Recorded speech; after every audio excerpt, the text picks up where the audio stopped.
आलू टिक्की सेम हो सकती है, बट क्या बाकी की सारी चीज़ें सेम हैं? क्या हम सब सेम हैं? नॉट पॉसिबल, बिकॉज इक्वालिटी नाम की चीज़ एग्जिस्ट ही नहीं करती. What we talk about is equity, not equality. आप लोगों को इक्वल अपॉर्चुनिटीज़ दे सकते हो, कभी लोगों को इक्वल बना ही नहीं सकते. नेचर का थंब रूल, आप देखो 5 उंगलियां अलग है, हर उंगली का एक अलग पर्पज़ है, कुछ ना कुछ अलग काम है. हम दोनों सेम नहीं हो सकते. We all are different.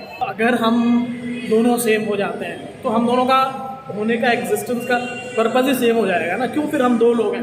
It should be only 1%. Don't you think nature इतना सोच समझ के कुछ भी प्लान करेगी तो करेगी? लेट्स से हम दोनों एक ही काम कर रहे हैं, बट आपको क्या लगता है हम दोनों एक ही तरीके से काम करेंगे? हम दोनों एक ही लेवल अचीव करेंगे?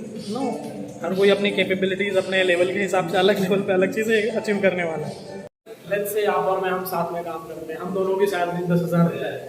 आपने बहुत मेहनत किया, धीरे धीरे आपका प्रमोशन हो गया और कल को आपने लेट्स से लाख रुपए की सैलरी उठाना शुरू कर दी. आपके मंथली इनकम लाख रुपए हो गई. मेरी सैलरी अभी भी लेट्स से 15,000 है. नाउ इक्वालिटी क्या कहती है कि मुझे भी हम दोनों को सेम अमाउंट ऑफ इनकम होनी चाहिए. सो लेट्स से मुझे भी 1 लाख मिलने लग गई. नाउ व्हाट डू यू से? आपकी जो जर्नी है 10,000 से 1 लाख तक जाने की, क्या वो आसान रही होगी? क्या वो एक झटके में हुई है? क्या उसमें मेहनत नहीं लगी है? बट मुझे तो मेहनत नहीं लगी, मेरी तो एक झटके में हो गई, मेरी तो तुरंत हो गई. मैं 15,000 सीधा 1 लाख पे पहुंच गया. That is what is called as equality. Don't you think this is an injustice? This is something being wrong. अगर आप इक्वल कर दोगे तो लोगों का स्ट्रगल, लोगों की जर्नी खत्म हो जाएगा, पर्पस ही खत्म हो जाएगा. That's why we say no, we can provide equal opportunities. आपको और मैंने, हम दोनों ने सेम चीज़ शुरू की, सेम लेवल पे शुरू की, हम दोनों के पास इक्वल चांस था.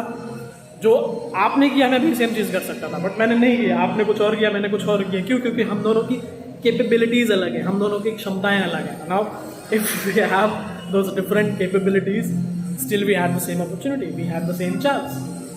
एंड सम पीपल से कि नहीं, चांस भी नहीं मिला, सेम अलग अलग मिला. बट अगर किसी को कोई अलग चांस मिलता है, it is based on lot of other things. उसमें आपका पर्सपेक्टिव होगा, आपको देखने की जो कहीं ना कहीं एक नज़रिया होता है वो अलग होता है हर किसी का. So depending upon all that, we cannot generalize things. Equality is not possible. And that is what we have been trying to achieve. As a nation, as a society, हम कोशिश कर रहे हैं, हम वो चीज़ अचीव हो रही नहीं है. क्यों? क्योंकि वो पॉसिबल ही नहीं है. Right? That is where we need to actually change. We cannot make things the way we want them to be. They have to be changed. They have to be different. And that difference is there because of nature, not because of you and me. And हम उसको अगर छेड़ने की कोशिश कर रहे हैं, we are playing against the nature. And you know what happens when we actually play against the nature. That is the purpose. I want to give you a different perspective at looking at things, at looking at people. Because आप जो है equality की बातें कर रहे हो, नहीं, हम इक्विटी की बातें करते हैं कि हाँ भाई, आपके पास जो चांस है मेरे पास भी वो चांस है. वो चांस पे आप कैसे परफॉर्म करोगे, मैं कैसे परफॉर्म करूँगा, वो डिपेंड करेगा कि what we have gone through, हमने क्या चीज़ें सीखी हैं, हमने क्या स्किल्स एक्वायर की हैं, हमारी क्या कॉम्पिटेंसीज हैं. Nothing else. बाकी की चीज़ें मैटर नहीं. What else matters is you and this fellow. So let me see you the next time I put on this video. And remember, equality is a myth. Yeah, that's the motto of the life. I think हमें इस तरफ जाना है. आ जाओ, ठीक है, चलो, that's all and see you in the next one.